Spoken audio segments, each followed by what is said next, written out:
Hello, my dear students. A very warm welcome to our platform of National IAS. So, today we are going to start with our last lecture of today, this series, right? And that is comprehension. My dear students, after 3 days, your exam is there.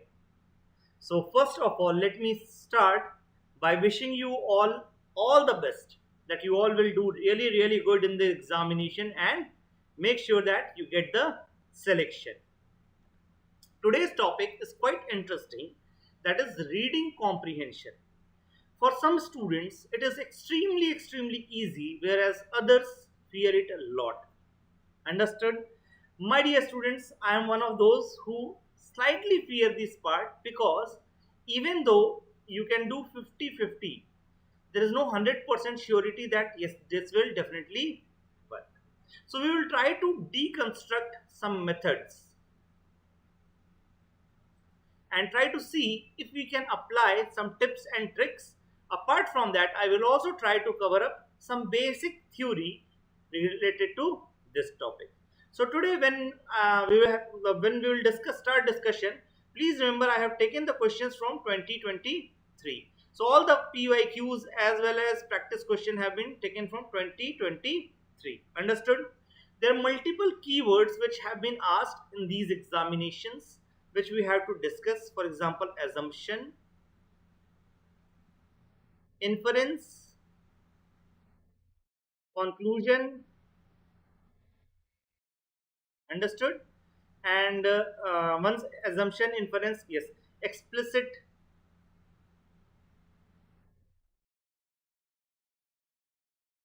implied or meant or mentioned, right? Or implicit. Apart from that, there are multiple other terms like crux. Understood? So we will discuss all of these. Please remember there is very subtle difference. Very subtle difference. So before, see, these are the questions which I am going to cover up. Today we have got 5 questions and 4 passages. Understood? 4 passages and 5 questions. So under each passage there is high probability that there will be either one question or at max 3 questions. At max I am saying usually there are 1 to 2 questions. Understood? So please remember this part is relatively lengthy, but one thing I will say, if by any chance you are not able to get good marks in maths or reasoning, and at the same time you are slightly good at English, my dear students, attempt the English first. Attempt the English first, and my dear students, please remember approximately 25 to 30 questions are there each year. So make sure that you are attempting these questions first and at very fast pace. It should not take more than 40-45 minutes, so that you have ample time to go for at least some mathematics and reasoning related problem. Understood this thing? So yes, my dear students, let us move ahead and we will discuss all these questions one by one. But before I discuss these questions, let us try to understand some basic philosophy. So one very controversial statement, I can totally understand that. Please don't get carried away by the statement. I have just brought it in front of you to make you understand what is assumption, what is inference, what is conclusion, and so on. Understood? So my dear students, according to the NCRB statistics, approximately 74% of the rape cases under section 376 of the IPC results in acquittal. That means people who were implicated under this section 376 often get acquitted. That means they are released by the court, saying that these were fake cases, false cases. Now further, the author says that since 3/4 of the cases related to rape are false, hence rape laws should be diluted. My dear students, first thing, can you tell me what is the assumption of author in all this? What is the assumption?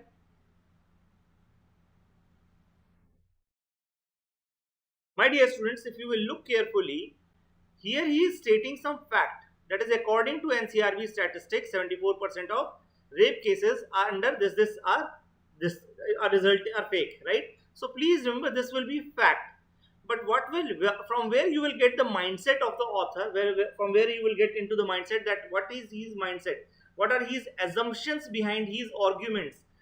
You can see this statement: since these many cases are false, hence rape law should be diluted. My dear students, he is not convinced that there might be some other socio-economic factors which may be impacting such outcome. For example, his assumption is that police investigation is perfect, is perfect. Understood? Women are blatantly misusing this law. Apart from one very important assumption which has been taken up by this person, is that these laws are too tough. These laws are too tough. So please remember, that is why he is asking for dilution. So can you understand?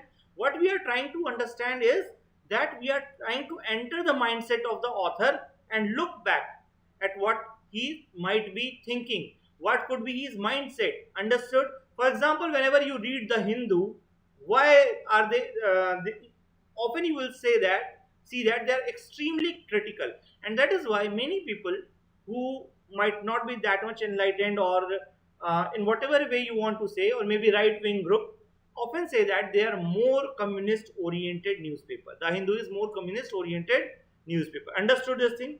So please remember, I'm not equating both of them. Please remember, right wingers are have their own ideology, but still, understood what I wanted to say. Please take it in positive light, right?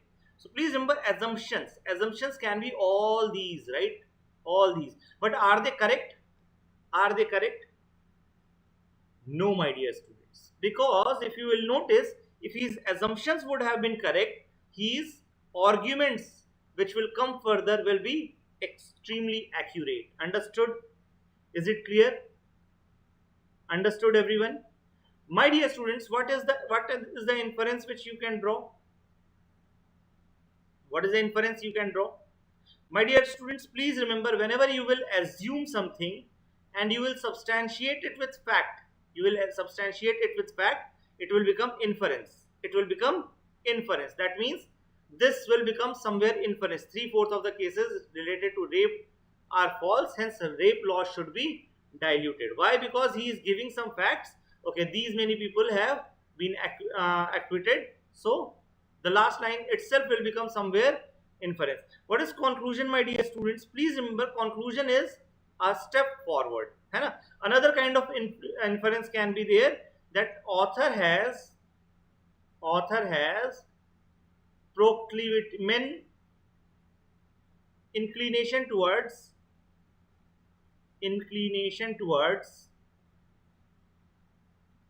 men rights,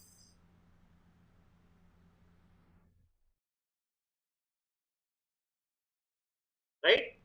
So that can be an inference. Understood this thing? Understood this thing? Then conclusion, if you will talk about, please remember, when you will talk about conclusion, that means you are trying to sum it up and take the inference one step forward. Please remember, you will try to take this one step forward, ahead. Understood? So please remember, conclusion can be something like uh, men's, sorry, not men's, men, right? Yes. Men are, if you see this passage itself, right? Otherwise, you can, conclusion can be, better conclusion can be, the author should look into the socio-economic reasons, socio-economic, and understand social psychology behind rapes, social and criminal psychology behind rapes. Understood? Rapes, right? So please remember, we are moving one step forward. We are trying to recommend something. That will become our conclusion. Now, my dear students, if you will talk about implicitly mentioned and explicitly mentioned. So my dear students, please remember, explicit means it is visible. So please remember, any fact which is mentioned in this passage will be called our explicit mentioned fact. Understood? Something which you are reading in between the lines will be called implicitly implied. Understood? Is it clear? Crystal clear? So please remember, these words are very near to each other. Very near to each other. Clear? But please remember, you have to interpret them. Now, my dear students, basic theory part is over. Basic theory part is over. But I want you to learn one few important things, which are: use your GK knowledge. Use your GK knowledge when you are trying to solve it. For example, please read this question. Don't read this passage for some time. Please don't read this passage for some time. Forget this passage. Just read this question. Based on the above passage, following assumptions have been made. Organic farming is inherently unsafe for both farmers and consumers. Farmer and consumers need to be educated about eco-friendly food. My dear students, please remember, usually the source of these newspaper articles or these articles are very well versed. Uh, for example, they pick it up from newspaper, some journals, reputed journals, not bogus journals, or some magazines, right? Some magazines. So people who are very learned are often enlightened, right? They are much more enlightened than us. So my dear students, please remember what they will do. They will rarely make any false assumption. So my dear students, if it is saying organic farming is inherently unsafe for both farmers and consumers, my dear students, this statement will go wrong, because obviously you know that there is a proper scheme for organic farming, promotion of organic farming, so it cannot be inherently unsafe, right? There are some definitely challenges which should be overcome for both farmers and consumers, but it cannot be inherently, or there cannot be the flaw in the system itself, right? So please remember, first statement will go wrong, and with that, if you will see, these two statements will go wrong. Understood? Farmers and consumers need to be educated about eco-friendly food. My dear students, if you will read it, you will understand. Okay, let me read it for you if you want. है ना? So there is a claim that unorganic is inherently safer and healthier. The reality is that because the organic farming industry is still young and not well regulated in India, farmers and consumers alike are not only confused about what products are best for them, but sometimes use product in ways that could harm them in as well. So please remember, they are clearly saying that even the author who is there, he is clearly saying that this is not inherently unsafe, but since knowledge is less, that is why you are misusing the system, right? So if you are misusing the system because your knowledge is less, then definitely you have to be educated, right? And he is building a premise for that. So please remember, that is why the B option is correct. Second option is correct, which is by the common sense also, GS also, you can say that this is correct. Understood this thing? Is it clear? So apply your GK knowledge. Please remember, apply your GK knowledge. That will help you a lot. Understood? Eliminate the extreme words. Just like in GS, whatever you do, eliminate the extreme words. Which of the following statements best reflect most logical, rational and practical message conveyed by the author of the passage? In India, organic farming should not be promoted as substitute to conventional. My dear students, you know that government is regularly promoting it, right? We do not want artificial fertilizers. So obviously this is a very good substitute. This should be continued, right? There are no safe organic alternative, no safe organic alternatives to chemical fertilizer. My dear student, extreme statement. Immediately cross it out. In India, farmer needs to be guided and helped to make their organic farming sustainable. Acha, another thing, my dear students, if you will read all the four options, even without reading passage, I can bet that most of you will get at least 50-50. Once you have gone through 50-50, if there are very less number of questions which you have attempted, please make sure that you attempt them. Understood? In India, farmers need to be guided and helped to make their organic farming sustainable. Yes, definitely it is true. The aim of organic farming should not be to generate huge profit, as there is no global market for its product. My dear students, if you will go to America and Europe, there are huge markets, right? So my dear students, best alternative will be this one, right? And if you will read this passage, you will really feel that what is the most practical message which has been conveyed. if you see, unfortunately, how much and when to use are not well researched or regulated issues. So please remember, last 2 3 lines are extremely important. Please read them. That will be really helpful to you. Clear? First thing is, read first 2 3 lines, last 2 3 lines, and then apply your GS knowledge. With that, you will be very easily able to handle these questions, right? That is the common pattern which we are observing every now and then. Understood? Now, my dear students, can you all try this question? Which of the following statements best reflects logical inferences in the passage given below? Forget the passage right now. It is important agenda of the countries around the world to ensure access to the good external financing. Okay, let us try to keep this word. Good corporate governance improves the credibility of the firms. Yes, definitely this is somewhere correct, right? And we have to talk about logical inference, right? That is assumption plus fact. International capital markets ensure that firms maintain good corporate relation. My dear students, international capital market, how they will ensure that? You know that often there have been malpractices, companies will go bankrupt, and people who are retail investors are often lose their money. So C will be wrong, right? C will be wrong by fact, by the knowledge or GK knowledge. Good corporate governance paves way for robust supply chain. So yeah, this is to some extent correct. This is also to some extent correct. So here, by applying our GS knowledge, we have eliminated what thing?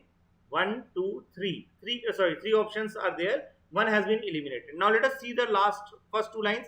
Good corporate governance structure encourage companies to provide accountability and control. Okay, a fundamental reason why corporate governance has moved on to economic and political agenda worldwide has been rapid growth in international capital markets. Effective corporate governance enhance access to external financing by firms, leading to greater investment, higher growth, and employment. Investors look to place their funds where standards of disclosure, of timely and accurate financial reporting, and of equal treatment of all stakeholders are met. My dear students, if you look carefully, they are not talking specifically about supply chains, right? They are not talking specifically about supply chains. What they are talking about, that your credibility will go up, right? And that will enhance external financing by firms, and with greater investment, higher growth, and everything will happen, right? Everything will happen. So my dear students, please remember, A will go wrong, and this will be a step forward than assumption. So that is why B will be the most accurate answer. To some extent, please remember, this can be assumption. Understood? This can be assumption. This cannot be inference, but definitely it can be very good assumption. Understood? Is it clear? Okay. Now, my dear students, let us move ahead and try to solve this question again. Most logical and rational implication: arbitrary curves on vehicles to reduce pollution are difficult to implement. Right? So my dear students, arbitrary curves, yes, definitely that is true. So you should not arbitrarily curve on vehicle. Knee-jerk reaction cannot, but an evidence-based approach will be more effective. My dear students, this is most important thing in public policy domain. A heavy penalty should be enforced on those who are driving without periodic pollution test. My dear students, if you see A or B and C, A and B are somewhere similar, right? And C is quite against. You know that penalty never works, right? That will become a method of corruption.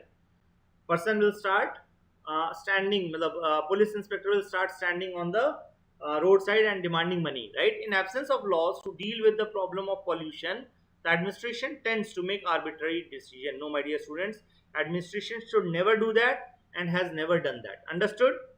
There should be some guidelines, some way to handle it. There should be no arbitrary decisions, right? Understood? My dear students, most logical and rational and implication, if you will see, the positive one will be this. And still what we will do, we will try to read the last line. Arbitrary bans on vehicle that have been passed mandated fitness tests and periodic pollution tests are unfair, right? What is the needed is scientific reliable information about the source of pollutant on a continuing basis, and technology that will work to reduce pollution from them. So my dear students, that is why this will be perfect inference, not this one. Understood? Understood this thing? This can be a fact. Please remember, this can be a fact or assumption. Again, fact and or assumption. Understood? Is it clear? Evidence based approach. Yes, Karthikeyan, you are very correct. Very correct. Understood? Now, my dear students, can you all try this question? We often hear about conflicts. Let us not read this thing. First, try to see this thing. Hai? Most rational, practical, and immediate action required to ensure fair and equitable allocation of water to different stakeholders. So, somewhere water allocation is being talked about. A national, pragmatic, legal, and policy framework for water allocation should be made. Yes, this can be done. This can be done, right? This will be more effective somewhere, right? Because if children are fighting every now and then, you know that parents, what they do, they make a policy framework. So see, at this time you will do this, at that time you will do that, right? All river systems of the country should be linked and huge aquifers created. My dear students, is this practical? All river systems should be interlinked. My dear students, few can be linked, and you know that northern rivers and southern rivers cannot be linked. Why? My dear students, you remember that northern rivers have their own diaspora because of Himalayan sediments, whereas southern rivers do not have Himalayan sediments. They have something different, which can be said to be from emerging from peninsular soil or black cotton soil, or depending on the area, right? Understood? Many times they are also flowing through hard rocks. So again, there is different kind of diaspora which is found in this. So this will again go wrong. Extreme statement, all river systems, right? Water channels between region of water surplus and region of water deficit should be created. Water channels should be created. Yeah, that is a good enough argument which we can take. To mitigate water crisis, water demands of the sector such as agriculture and industry should be reduced. My dear students, is it possible? Can you tomorrow go to farmer and say that, okay, from tomorrow you will not get water, or lesser water will be available? Industry, can you go and say that from tomorrow onwards you will get lesser water, do whatever you want? Obviously no, right? That is again not pragmatic. Understood? So my dear students, what is the way to ensure fair, equitable allocation? My dear students, please remember, a national policy should be there, because every time it is not about surplus, deficit, it is also about common understanding. It is also about common understanding. And if you will see the last line, allocating the fair share of water of them requires assessment based on objective criteria such as specificities of the river basin, size of dependent population, existing water use demand, efficiency of use, projected future use, etc., while ensuring the environmental needs of the river and aquifer. Understood? Please remember what you should try to do. Key to ensure balance between competing demands of various stakeholders is based on approach to allocate water among constituent regions and states. So please remember, you cannot always create water channels, but definitely talking will do. D is definitely wrong. Yes, Karthikeyan, you are very correct, right? D is definitely wrong. A will be more suited to this answer. Understood? B will also be wrong. Please remember. Hai? So yes, my dear students, with that, now let us move towards our next section, that is the practice question for you all. Please take screenshot. This is your question. Clear? And this is your passage. And you know where to approach me. Most important thing is all the best, because in few days, that is exactly 2 to 3 days, you have your exam, right? So I pray to the God that all of my students will get selected, and must get selected. So yeah, please remember, revise, be calm, cool, and please give your best, right? How many questions to attempt? So I hope you all must have given some test series, and with that you have reached your comfortable level. If you will ask me how many to attempt, I will often say that 80 plus question, at least 80 plus question.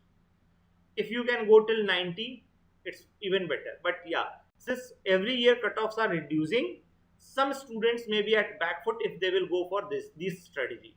So please remember, you have to balance, you have to practice, you have to see your strength and weaknesses. Understood? For some 80 plus, 90 plus will work. For some 70 plus is very good, because their accuracy is very good. Understood this thing? So please remember this thing. Now the second question is this one. Please try to solve it. Please try to solve it. Understood?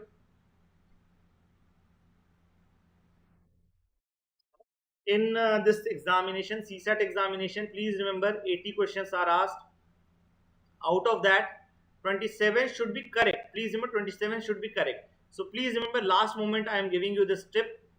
Don't over rely on reading comprehension. Make sure that you are handling easy maths and reasoning questions as well.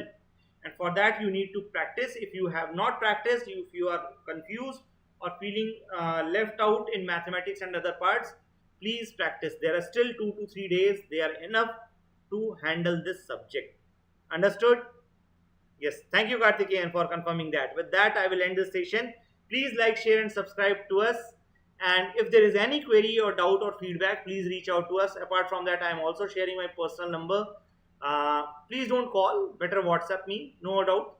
Most of the students, my students are very sensible. They often WhatsApp me, right? So WhatsApp my number is this one. Apart from that, Telegram ID, if you can want to note, @DP UPSC with DP. UPSC with DP, right? So that is my Telegram ID. Please try to join, and yes, let me know whatever is the result. Thank you Tanmay, thank you Joseph, and yes, thank you Karthikeyan. So please try to give your exam, and yes, definitely on the exam day, please keep me posted with the question paper. Thank you.